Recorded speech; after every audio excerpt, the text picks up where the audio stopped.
Salut Juliette. Salut Pablo. Merci d'avoir accepté mon invitation. Je t'en prie, merci de m'avoir invité.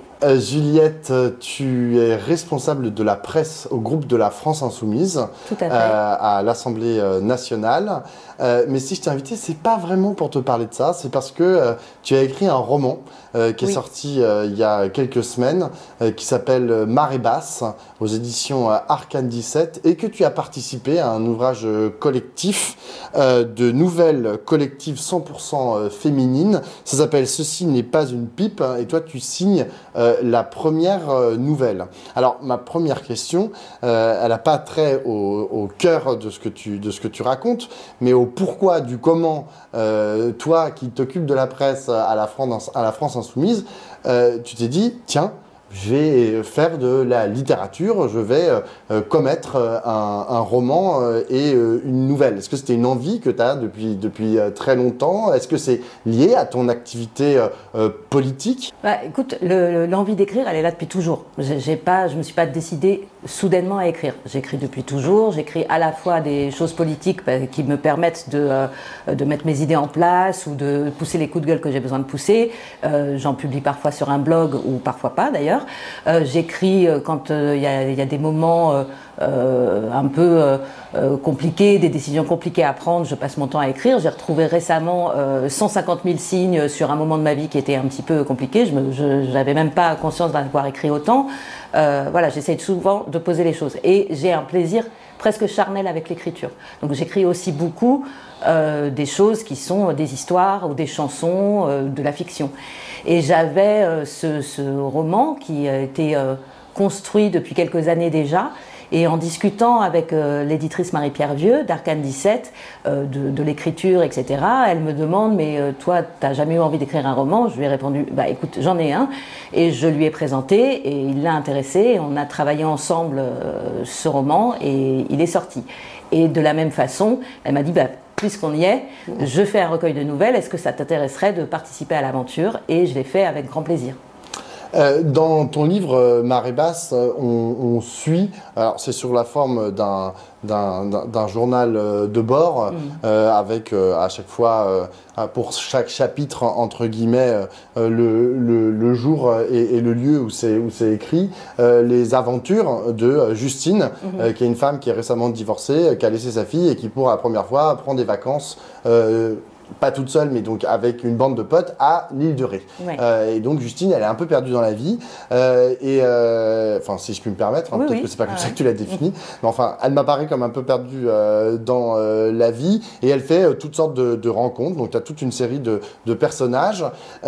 Moi, ce qui m'a intéressé, et d'ailleurs, c'est en lien avec ce que tu écris dans ta nouvelle, c'est le caractère, enfin, ce que dit Justine dans son regard du féminisme. C'est-à-dire que parfois elle se rencontre avec d'autres femmes, et là tout d'un coup elles ont des commentaires à faire sur les hommes, alors notamment sur leur lâcheté, elle dit c'est pas des courageux, etc. Elles se plaignent, etc. Est-ce que tu considères que Marée basse, Justine, est un personnage féministe?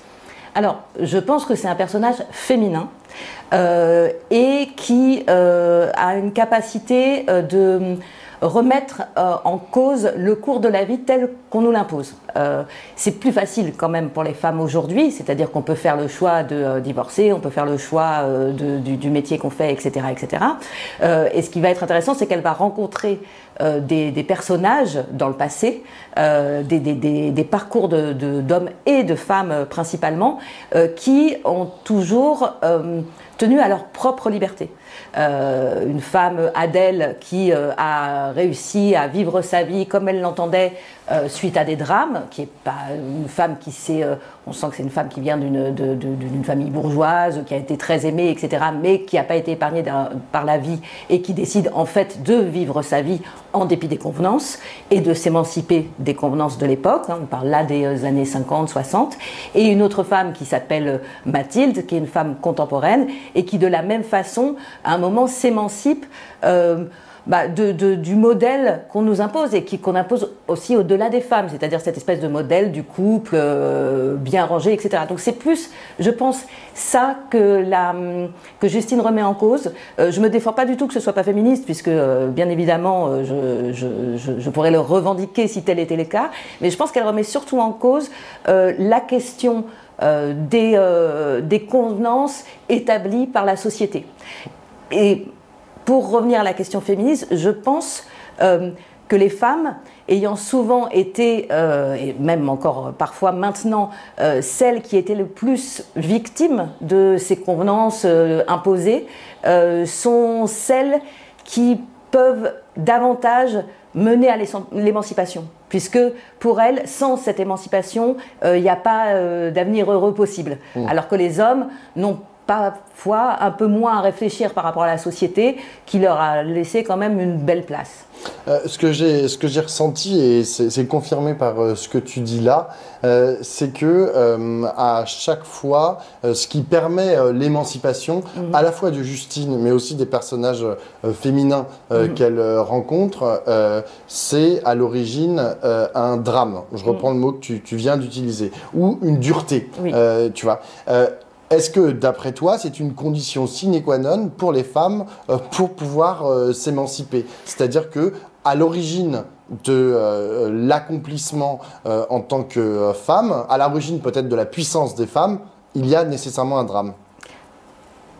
Alors, souvent, d'abord souvent, et en particulier sur ces trois personnages, je le redis, c'est des personnages qui, à l'origine, ne sont pas des gens dans une difficulté, ni financière, ni familiale, etc. C'est quand même trois femmes qui sont plutôt bien parties dans la vie, quoi. Elles sont dans des foyers plutôt heureux, sans grande difficulté financière, etc. Donc ils pourraient se laisser porter. Et effectivement, c'est parce qu'à un moment, il y a quelque chose qui vient, un grain de sable qui vient enrayer tout ça, qu'elles sont obligées de se poser des questions. Et donc, ça les ouvre à quelque chose. Et je pense, puis, si on revient au féminisme et au militantisme, par exemple, moi, je ne me suis pas posé la question du féminisme pendant très longtemps. Pourquoi? Parce que chez moi, c'était... le partage des tâches, c'était quelque chose de naturel. Les femmes avaient le droit au même avenir que les hommes, pouvaient faire des études, pouvaient faire leur choix.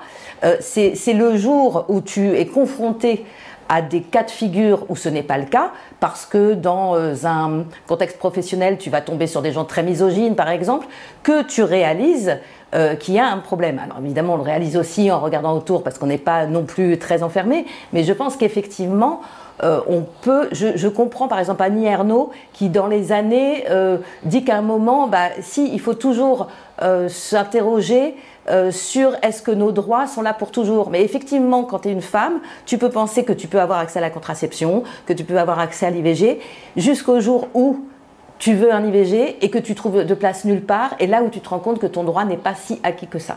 Donc je pense, oui, en l'occurrence, c'est des moments où tu te retrouves confronté à une réalité qui te font prendre conscience de toute la part d'incertitude sur ces droits-là.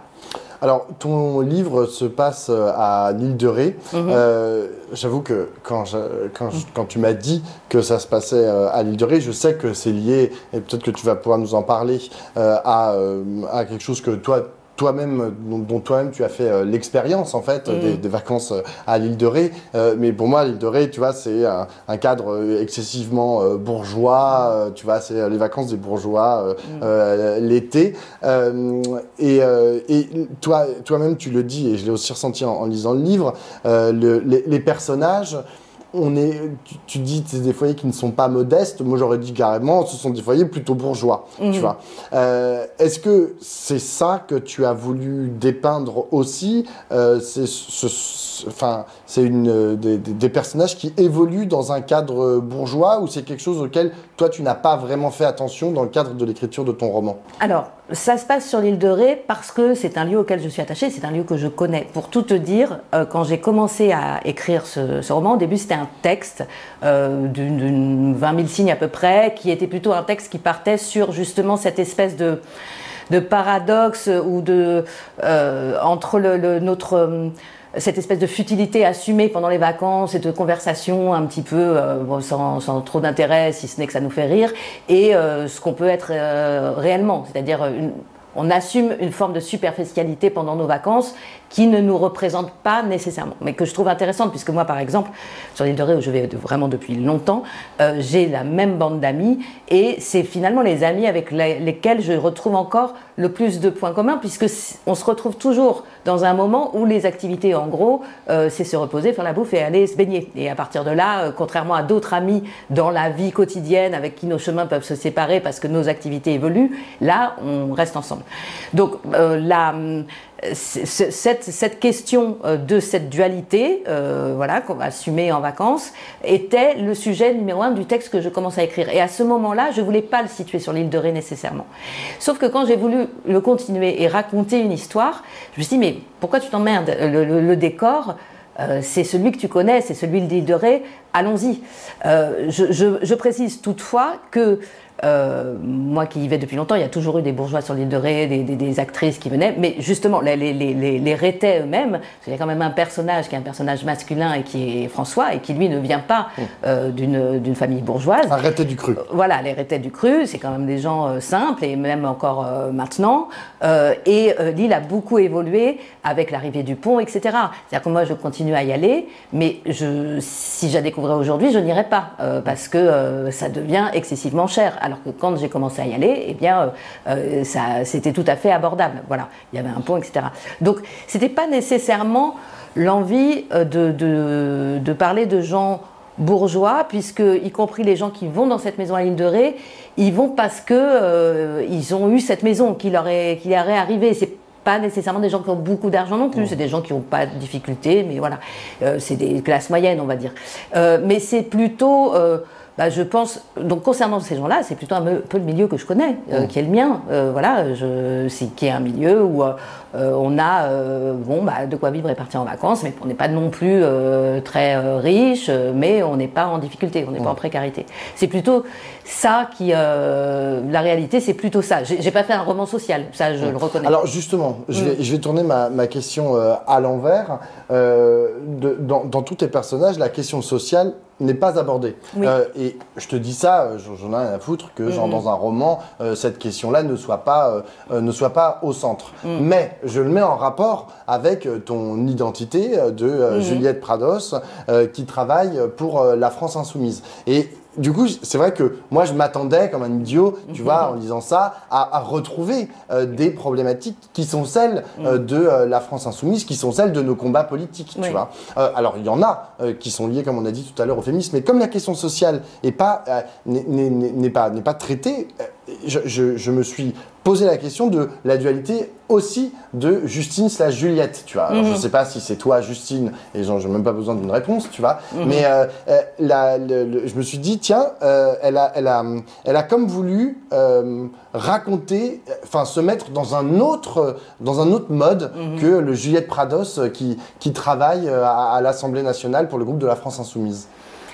Bon, alors il y a deux choses à dire là-dessus. Bon, la première chose, c'est que je pense, et en ça, la question féminine est importante. Je pense que, je constate en tout cas, que peut-être en tant que femme, on ne s'assigne pas soi-même à un seul rôle. Et on peut se permettre d'être, d'abord, on a toujours été la maman et la putain, hein, donc on peut se permettre d'être en vacances un peu futile, au travail sérieux, et puis d'aller distribuer des tracts sur le marché le week-end. Et on peut se permettre de chanter sur une scène, écrire un livre et être attaché de presse. Donc ça, parce que j'ai oublié de dire que tu étais aussi, tu avais aussi des qualités de musicienne. Oui, voilà. Enfin, en tout cas, je m'autorise à le faire. Je ne sais pas si j'ai les qualités, mais je m'autorise à le faire. Moi je le dis, tu as des qualités. Donc voilà. Donc ça, c'est pour le côté féminin. Après, pour le côté absence de thèmes sociaux. J'aimerais un jour être capable de faire un grand roman social qui puisse faire... un de mes livres préférés, c'est Dans la dèche à Paris et à Londres de George Orwell, qui je trouve est un roman qui déconstruit la vision du capitalisme, etc. etc. Mais si je me suis engagée en politique, c'est parce que j'en avais marre d'être en colère devant ma télé ou d'avoir envie de pleurer d'injustice. J'avais besoin de faire quelque chose. Si j'avais été Victor Hugo, je l'aurais fait dans des livres. Si j'avais été Ernest Pignon-Ernest, je l'aurais fait par le dessin. Si j'avais été d'autres, j'aurais fait par la chanson. Mais il s'est avéré que la chose pour moi que je pouvais le plus mettre au service efficacement de mon combat politique, c'était des compétences d'organisation, de relations presse, etc. Et c'est comme ça que je me suis engagée dans le militantisme, et ce qui a débouché sur aujourd'hui un travail, mais qui pendant longtemps a été du militantisme en plus de mon travail. C'est, je pense, la façon dont je peux le plus donner à la cause politique. Si j'arrive à écrire un livre qui réussit à mettre... J'écris parfois des notes de blog politique, mais je les sépare vraiment de la fiction. Si j'y arrive, pourquoi pas. Alors, justement, est-ce que tu es heureuse dans ton travail? Parce que tu as quand même un travail qui est particulièrement important pour la France insoumise, mais voilà, s'occuper de la presse pour un parti politique, c'est quand même crucial. Et je te dis ça aussi parce que on sait les relations tumultueuses que le parti pour lequel tu travailles, la France insoumise, a avec les journalistes. Ils ne sont pas avares de critiques à l'encontre de ce corps professionnel.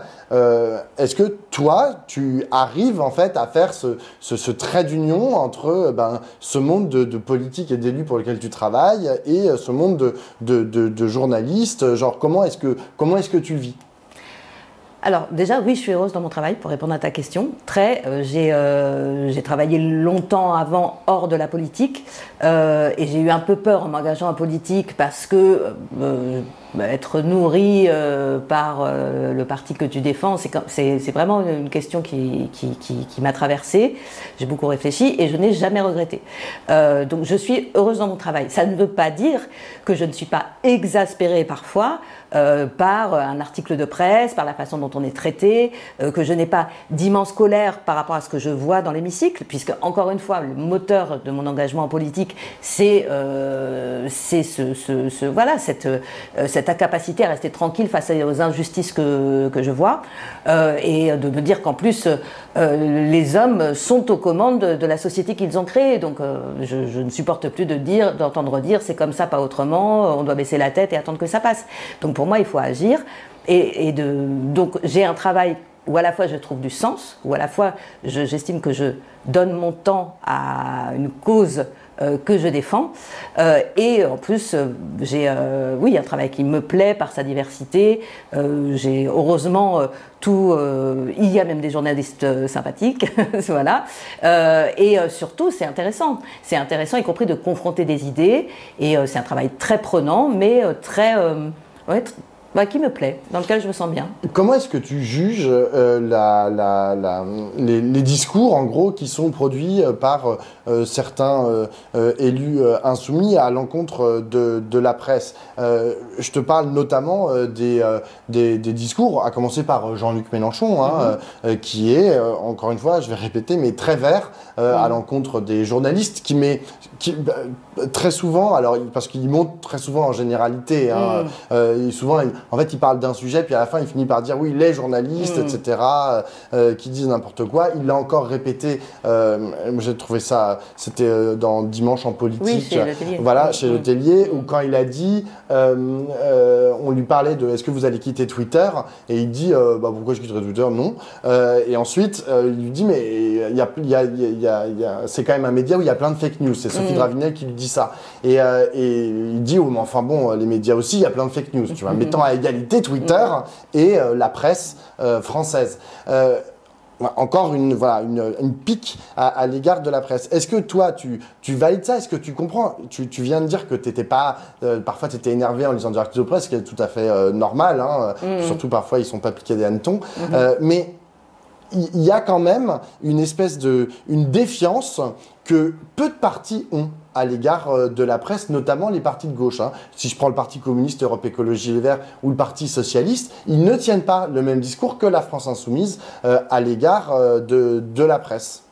Alors, moi, je pense que c'est se leurrer que de dire que les médias n'ont aucun impact sur l'opinion publique. Voilà.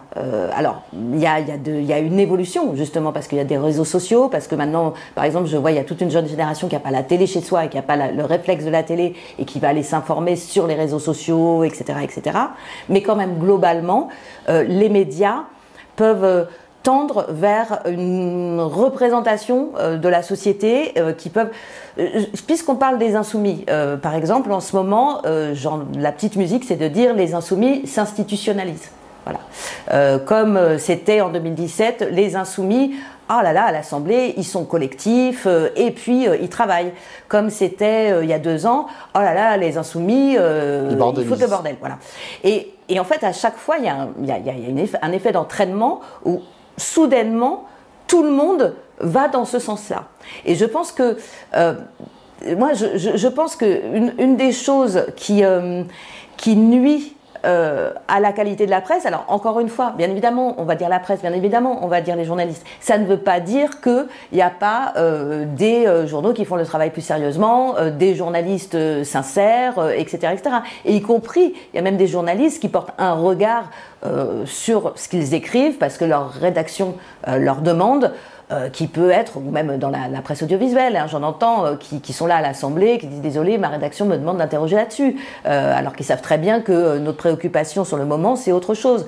Ils sont venus, voilà, ils veulent parler de la neige qui tombe, donc on va vous interroger là-dessus, alors que vous êtes en train de vous battre pour permettre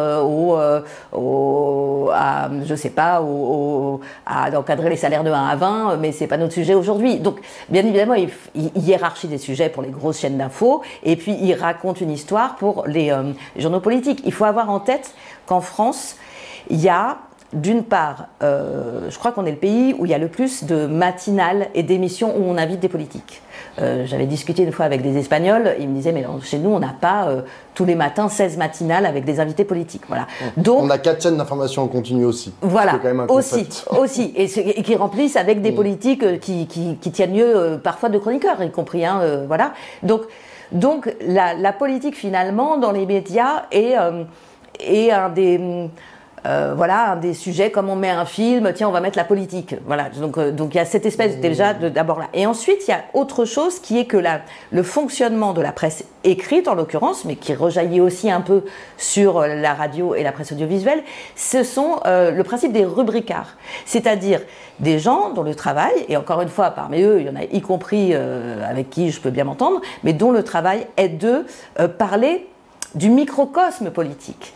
Et c'est toujours assez compliqué puisque c'est ces gens-là qu'on t'envoie. Donc toi, tu vas être en train de faire une conférence de presse sur un thème très précis, sur le financement par l'État des établissements privés, par exemple.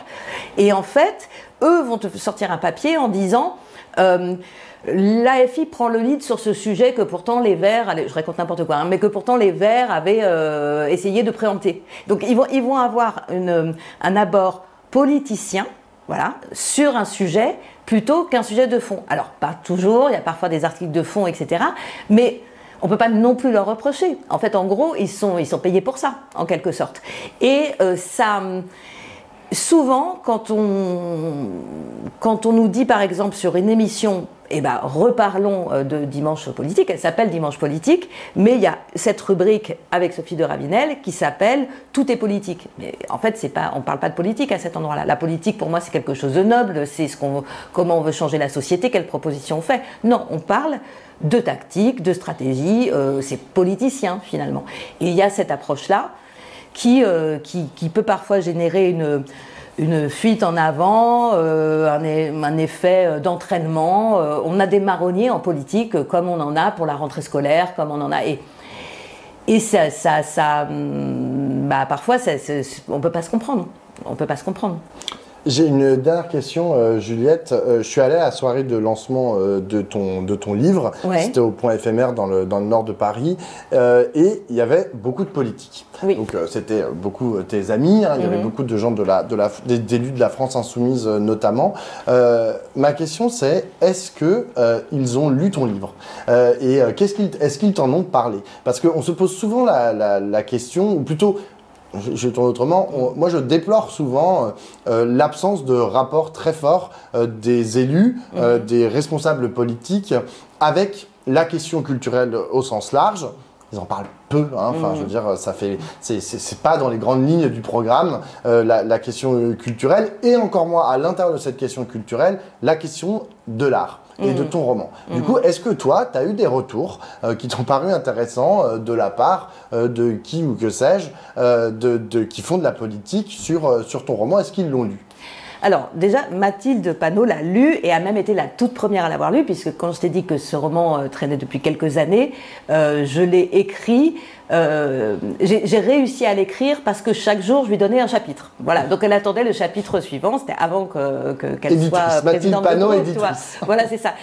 Enfin, en tout cas, lectrice, parce que, voilà, donc c'est la première à l'avoir lu, et je pense qu'elle a partagé ma fierté quand le livre est sorti. D'autres l'ont lu, Clémence Guettet l'a lu, d'autres, Jean-Luc, je sais, l'a lu, enfin voilà. Et j'ai eu des retours vraiment gentils, que j'espère sincères, mais en tout cas, pertinents. Oui, et pertinent. Oui, y compris pertinent. Parce que quand je dis gentil, ça ne veut pas dire qu'ils n'étaient pas critiques. Hein. Voilà, mais en tout cas, ils étaient bienveillants. Moi, en plus, si tu veux, j'ai toujours dit aux gens, vous avez le droit de ne pas l'aimer. Il y a vraiment quelque chose, et ça, je pense que, puisqu'on parle de culture et d'art, pour avoir aussi travaillé dans l'action culturelle, je pense que la première chose à dire aux gens sur la culture, c'est un livre, une pièce, un film, tu as le droit de ne pas l'aimer. Voilà, ça c'est comme la nourriture, mais il faut goûter à tout pour savoir. Et donc, je n'ai pas eu de retour méchant. C'est-à-dire qu'il y a des gens qui ont pu me dire, c'est pas tellement mon genre de livre, et ça je peux l'entendre. Moi, je pense que c'est, alors il y a des hommes qui l'ont aimé, mais je pense que c'est un livre qui est plutôt féminin et qui touchera sans doute davantage les femmes. Puisque là où tu vas en venir, c'est est-ce qu'ils ont le temps de faire autre chose que de la politique? En fait, finalement, c'est ça la question principale. Ou pas autre chose, ou de le rattacher. Non, parce que je sais que tu as travaillé dans l'action culturelle, et je sais aussi que tu es une grande lectrice, je sais aussi que tu fais de la musique, donc toutes ces choses-là, c'est des choses que tu embrasses. C'est pas tout, c'est des mondes qui paraissent parfois très, voire trop éloignés du politique. Et moi, je le déplore. Moi, ça m'énerve en fait de voir que dans une campagne présidentielle, personne ne parle ni d'art, ni de culture, whatsoever. Enfin, et moi, je me dis, là, il y a un manque. Il y a quelque chose qu'on n'a pas ciblé, d'autant que la lecture reste une pratique qui est ultra populaire en France. Et je ne te parle pas du cinéma et de la musique, où là, c'est carrément, je veux dire, tout le monde écoute de la musique. Et je ne comprends pas qu'on ne parle pas de musique, que ça soit pas que les politiques ne s'en saisissent pas. Alors, c'est pas tout à fait juste ce que tu dis. Dans toutes nos campagnes présidentielles, on laisse de la place à la culture, et y compris on laisse de la place à la culture pas seulement en parlant, mais en faisant intervenir les gens de la culture eux-mêmes. Sur la dernière campagne présidentielle, on avait le Parlement de l'Union populaire, dans lequel il y avait des gens issus de la culture, etc. Il faut bien voir que ces gens issus de la culture ne viennent d'ailleurs pas nécessairement pour parler eux-mêmes de la culture, mais parce qu'ils ont envie de s'impliquer en politique. Mais de fait, il y a cet échange, il y a cette connaissance, etc. Ensuite, les députés, tu en as qui lisent, tu en as qui vont au cinéma, tu en as, voilà, dans le temps qu'il leur reste, hein, parce que un député qui travaille, il lui reste finalement assez peu de temps. Mais ça ne veut pas dire qu'ils ne sont pas intéressés par ces choses-là. C'est pas pour autant que ça va être le sujet dont ils se saisissent, puisqu'il faut bien qu'on partage. Mais on a Sarah Legrain, par exemple, qui, elle, est à la Commission des affaires culturelles, qui s'est particulièrement intéressée à ce qui peut se passer dans le cinéma, par exemple, avec l'arrivée de l'extrême droite, qui est quand même une question à soulever dans la culture en général, hein, mais dans le cinéma en particulier, avec l'histoire de RAID, d'essayer d'empêcher certaines productions de se faire. Dans l'édition, on en a beaucoup parlé avec la reprise de Fayard, etc., etc. Donc, on a Sarah Legrain qui se préoccupe de ça. On a aussi une forme de culture dont on a été sans doute les premiers à se saisir, qui sont les jeux vidéo, et qu'il ne faut pas oublier. Et c'est vrai que quand on a commencé à en parler, on regardait un peu, mais on a Hugo Bernalicis qui est vraiment sur le sujet, etc. Donc en fait, je pense que tous les sujets culturels, on avait creusé des choses sur les auteurs de BD. Les sujets culturels sont des sujets dont on s'empare. Effectivement, je pense que en ce moment, ils ne sont pas non plus au centre de l'actualité. Et je pense qu'il ne faut jamais oublier une chose, c'est que ce n'est pas parce que, justement, on va revenir aux médias, on n'a pas un sujet sur lequel on nous voit dans les médias, que ce sujet n'est pas travaillé. Parce que ce qui fait écho, c'est ce qui est le sujet dans l'actualité. Et ce dont on pourrait se plaindre, pour le coup, c'est que bien souvent, la culture dans l'actualité est traitée en termes d'agenda. Voilà, l'agenda culturel, etc. Et pas tant que ça. Quand est-ce qu'on en a parlé? On a parlé de la culture au moment des Jeux Olympiques, avec une espèce de montée en force, d'une volonté de censure de toute une partie de l'échiquier très à droite, on va dire. On en a parlé au moment des chèques culture, voilà, parce que c'est pour les jeunes, etc. Mais j'ai l'impression que voilà, il y a l'édition, mais encore une fois, ça ne fait pas la une des journaux, voilà. Mais là, attends, tu fais comme si genre, les acteurs politiques dont tu fais partie ne sont pas eux-mêmes, ne peuvent pas eux-mêmes en fait dire bah maintenant c'est à l'agenda politique. Tu vois, genre, on pourrait dire, je prends par exemple l'exemple de la réforme des retraites, on peut dire oh, bon, ça fait 2 ans, maintenant, il n'y a plus besoin d'en parler de la réforme des retraites. Ah bah non!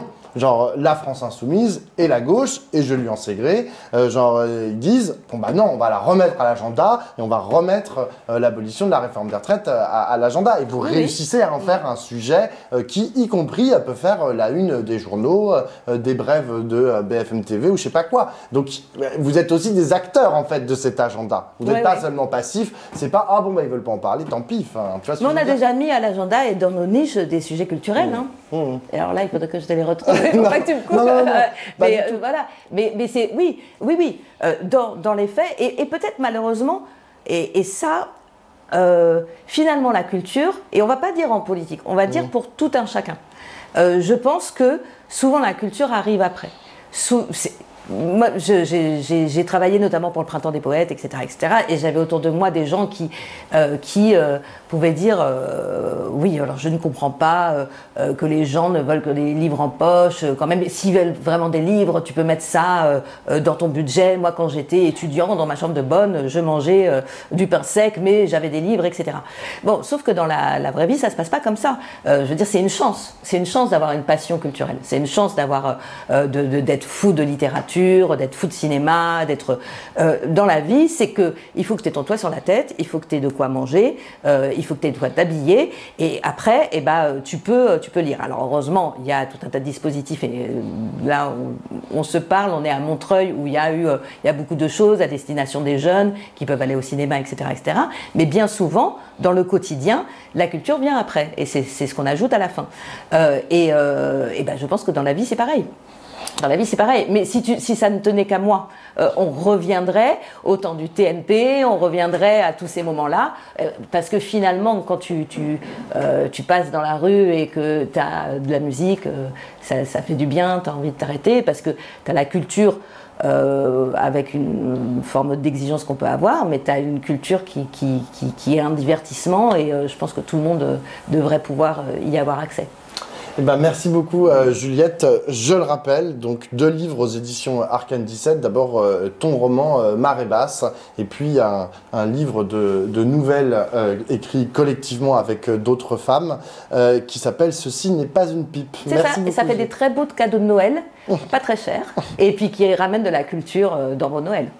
Merci Juliette. Je t'en prie.